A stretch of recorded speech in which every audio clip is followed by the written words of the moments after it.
오늘 우리가 함께 살펴볼 하나님의 말씀은 요한계시록 14장 6절에서 13절까지의 말씀입니다. 요한계시록 14장 6절에서 13절까지의 말씀을 저와 여러분이 한 절씩 교독하도록 하겠습니다. 제가 먼저 요한계시록 14장 6절을 읽도록 하겠습니다. 이것은 하나님의 말씀입니다.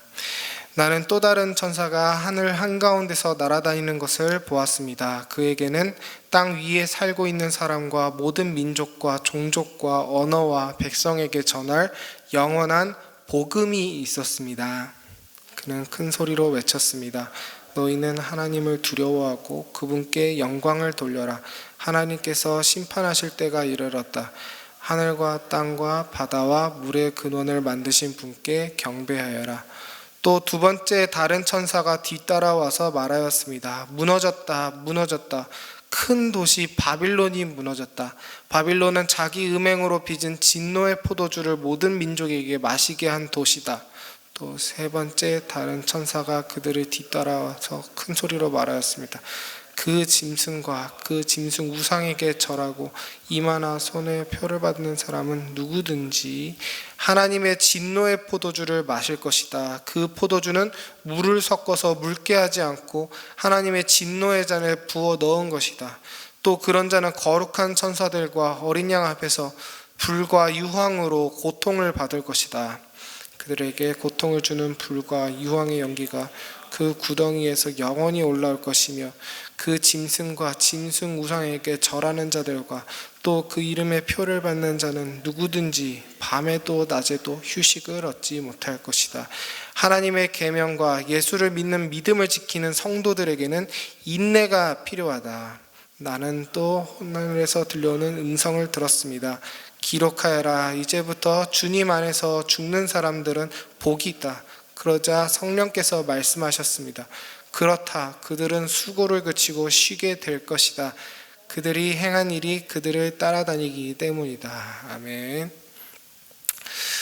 기독교인이 외계인의 존재를 믿어도 되는가에 대한 문제를 차치하고 그냥 단순히 가볍게 상상해 봤으면 좋겠습니다. 여러분은 만약에 외계인을 만나게 된다면 지구를 대표해서 어떤 메시지를 전하실 것 같습니까?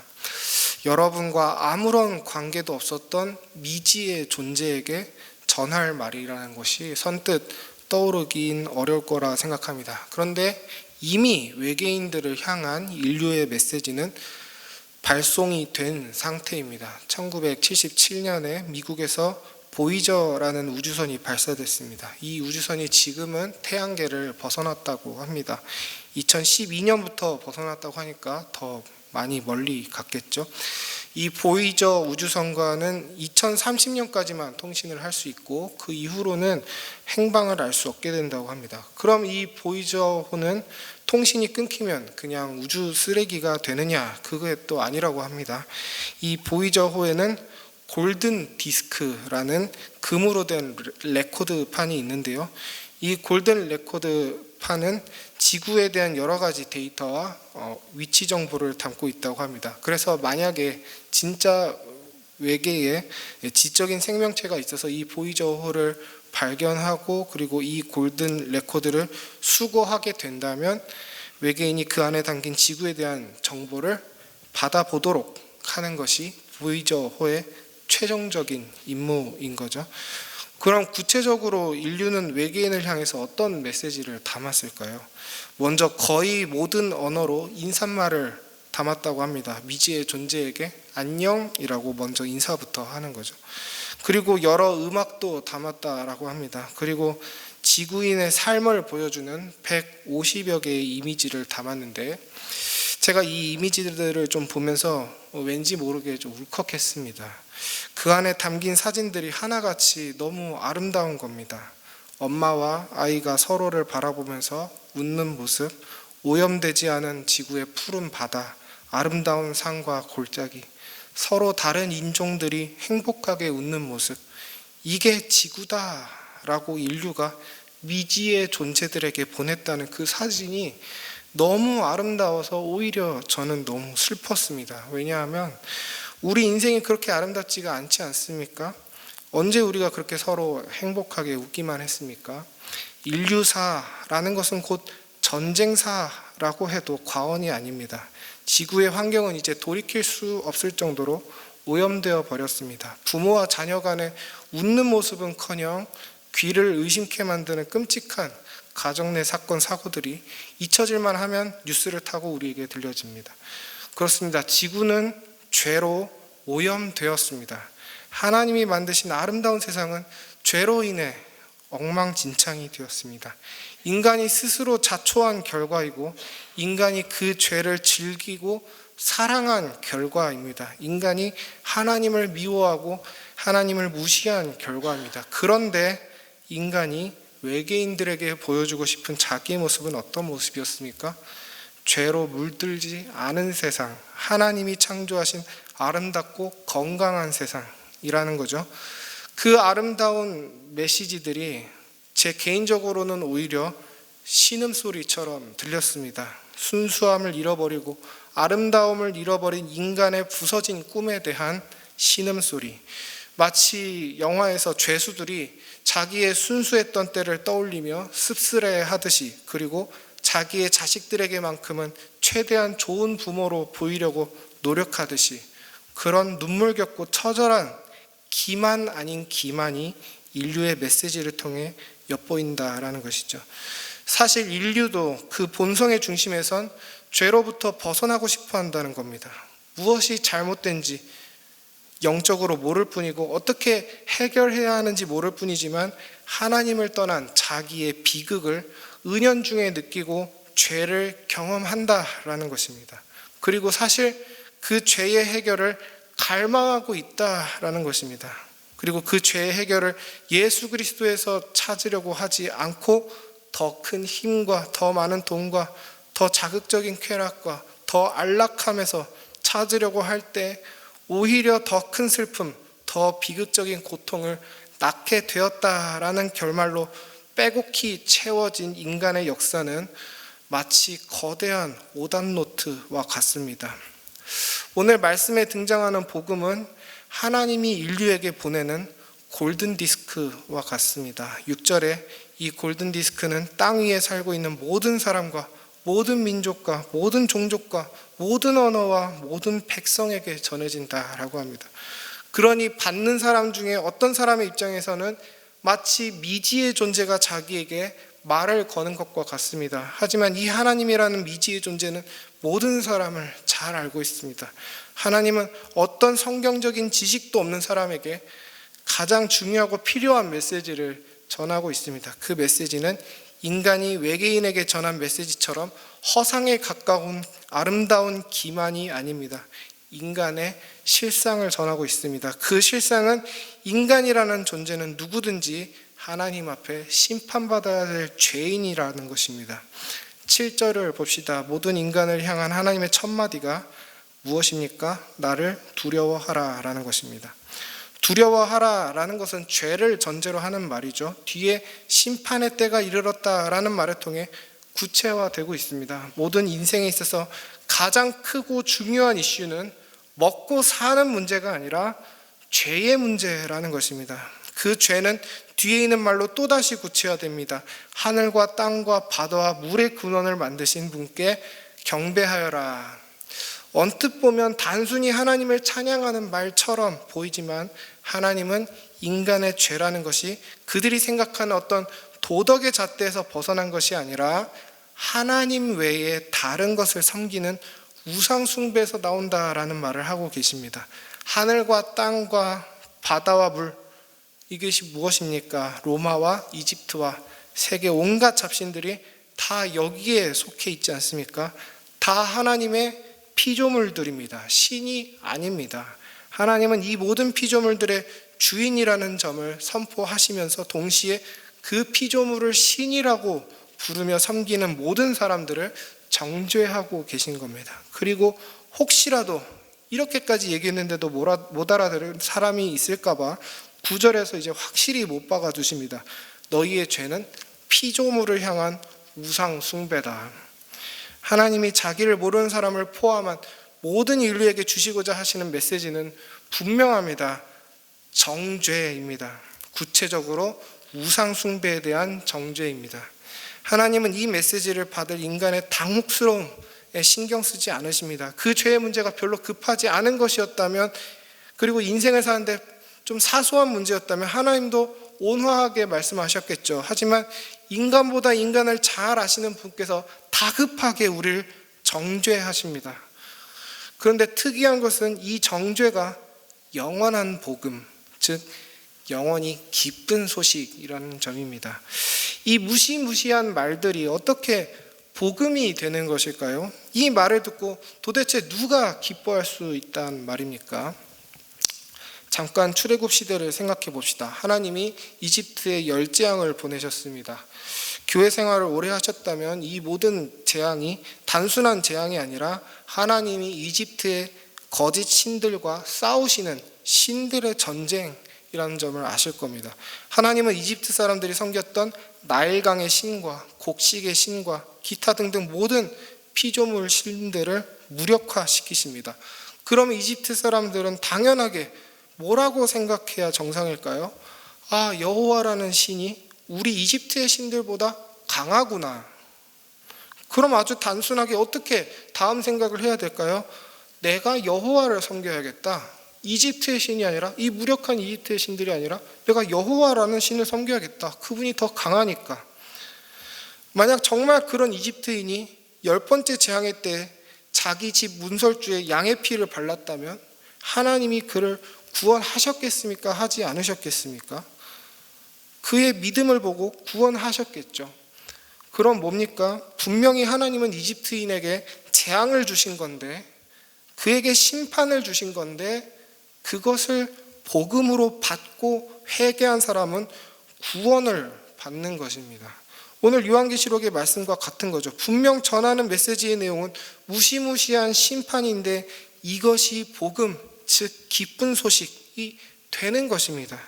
이 포인트를 분명히 하시고 다음 말씀 내용들을 보시면 디테일에 상관없이 그 뒤에 둘째 천사, 셋째 천사가 전하는 복음의 메시지를 확실하게 느끼실 수 있을 겁니다. 하나님은 심판하시고 정죄하심으로써 온 만민에게 구원받는 깊은 소식을 전하고 계신 겁니다. 우리가 누구를 경배해야 하는지, 누구를 주인으로 모셔야 생명을 보존할 수 있는지에 대한 거룩한 사랑의 비밀을 전하고 계신 겁니다. 여러분, 교회는 이 복음에 대해서 자신감이 있어야 됩니다. 우리는 은연중에 이렇게 생각합니다. 세상 사람들은 죄 얘기하면 교회 안 온다. 안 그래도 힘든 사람들한테 좋은 말, 긍정적인 말, 힐링되는 말, 따뜻한 말 해야 겨우 교회에 온다. 우린 이렇게 복음에 대해서 자신감이 없습니다. 복음이 그 자체로 그 사람에게 먹힐 거라고 믿지 않습니다. 복음의 능력을 의심합니다. 죄, 예수님 이런 단어가 나오자마자 세상이 등을 돌릴 거라 생각합니다. 물론 복음은 세상적으로 효과적인 프로파간다라고 할 수는 없습니다. 매력이 떨어집니다. 인간적으로 크게 와닿는 메시지가 아닙니다. 아무에게나 울림을 주는 소리가 아닙니다. 바울조차 복음 때문에 조롱받았습니다. 하지만 그렇다고 바울이 죄로부터의 회개가 아닌 다른 메시지를 전하진 않았습니다. 복음이 안 먹힌다고 다른 내용을 세상에서 가져오지 않았다는 것입니다. 아무리 배가 고파도 밥을 먹어야지 똥을 먹을 수 없는 것처럼 바울은 다른 것을 취하지 않았습니다. 빌립보서 3장 7절에서 9절입니다. 그러나 무엇이든지 내게 유익하던 것을 내가 그리스도를 위하여 다 해로 여길 뿐더러 또한 모든 것을 해로 여김은 내 주 그리스도 예수를 아는 지식이 가장 고상하기 때문이라. 내가 그를 위하여 모든 것을 잃어버리고 배설물로 여김은 그리스도를 얻고 그 안에서 발견되려 함이니 내가 가진 의는 율법에서 난 것이 아니요 오직 그리스도를 믿음으로 말미암은 것이니 곧 믿음으로 하나님께로부터 난 의라. 아멘, 아멘.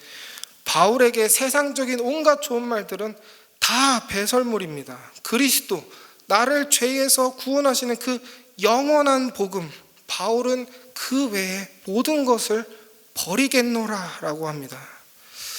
여러분, 위드 코로나가 되기 전에 정말 교회에서 초등부 친구들을 못 본 지 오래되었던 때가 있습니다.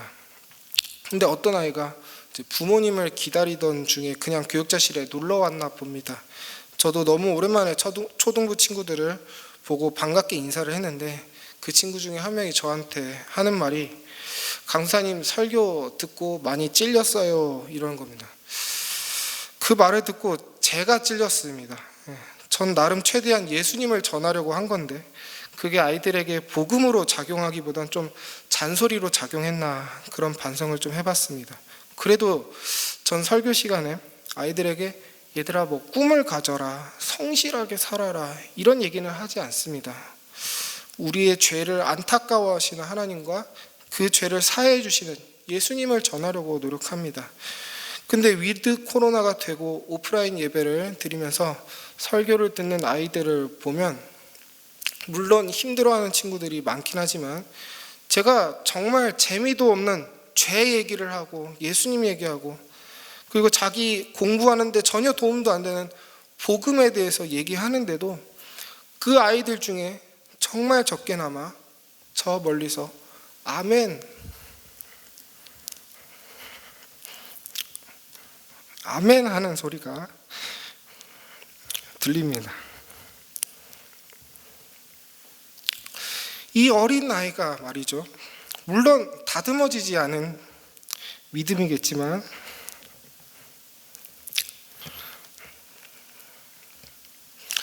희미한 불꽃처럼 연약한 믿음이겠지만 이 복음을 듣고 아멘 하는 소리가 죄송합니다. 들리더라는 것입니다.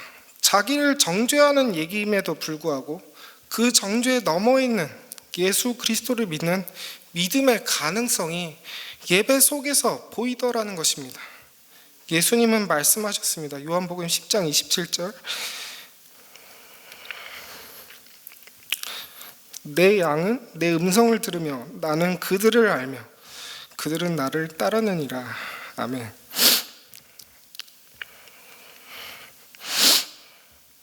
여러분, 누군지는 알 수 없지만 우리의 직장 속에, 우리가 속한 학교 속에, 기타 어느 곳에든지 예수님의 양이 있습니다. 그 양은 예수님의 음성을 들을 수 있습니다. 그 양은 그 음성을 듣고 예수님을 따릅니다.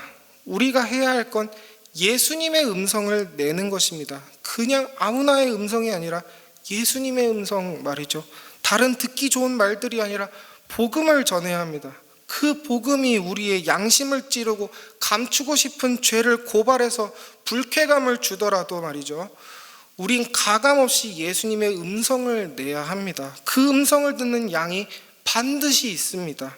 세상 대다수는 들려도 듣지 않는 그 음성을 우리가 내야 하는 것입니다. 요한은 그 음성을 계시록에 적어서 후대의 교회에게 전하기를 주저하지 않았습니다. 요한은 이 계시록의 무시무시한 심판의 내용이 누군가를 살린다는 강한 확신을 가지고 미지의 존재인 우리에게 이 골든 디스크를 주었습니다. 우리가 이 메시지 그대로를 우리 아이들에게, 우리 가족에게, 우리 이웃에게 전해야 하는 것입니다.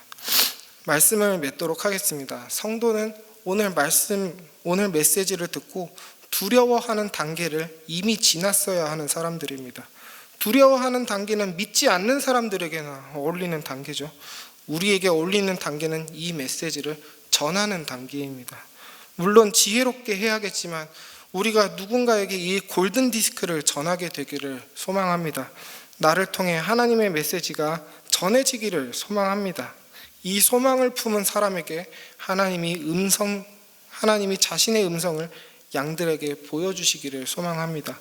그래서 천사의 말대로 이 복음이 모든 사람과 모든 민족과 모든 종족과 모든 언어와 모든 백성에게 전해지기를 소망합니다. 많은 사람을 이 천국잔치의 자리에 초대하시는 귀한 성도로 쓰임받는 우리 모든 은혜샘물교회 성도님들이 오늘 하루 다 되시기를 간절히 소망합니다. 말씀을 생각하며 기도하실 땐 나의 죄들을 돌아보며 나의 복음 되신 예수님으로 인해 감사하는 기도를 올려드립시다. 하나님 앞에 부끄러운 말과 행동들이 가득한 어제였지만 나의 생명이 나의 말과 행동에 달려있지 않고 예수님의 말과 행동에 달려있음을 인하여 내가 감사하고 찬양합니다. 내 스스로 뻔뻔함과 수치심이 있지만 나의 죄보다 더 크신 예수님의 보혈을 의지하여 내가 살아가고 있음에 감사함으로 오늘 이 복음을 내 이웃에게도 전할 수 있게 하여 주시옵소서라고 기도합시다. 또한 매주 금요일은 목장 모임을 위해 기도하는 날입니다. 우리 목장이 꼭 그리스도 안에서 화목하게 하셔서 그저 세상의 친목 모임에 지나지 않는 것이 아니라 무엇보다 그 모임을 통해 죄가 교정되고 서로 선한 것을 격려하는 모임이 되게 해달라고 기도합시다. 마지막으로 오늘부터 시작될 신학 강좌를 위해서 기도합시다. 권혜생 교수님의 강의를 통해 내가 지식을 쌓는 것이 아니라 하나님을 더 정확하게 경배하게 되고 더 구체적으로 찬양하게 되는 귀한 시간이 되게 해달라고, 진정한 신학이 전해지는 시간 되게 해달라고 기도합시다. 그럼 이 모든 것을 위해 기도하신 후에 각자 기도 제목으로 기도하시고 담대하게 세상 속으로 나가시기 바랍니다. 기도합시다.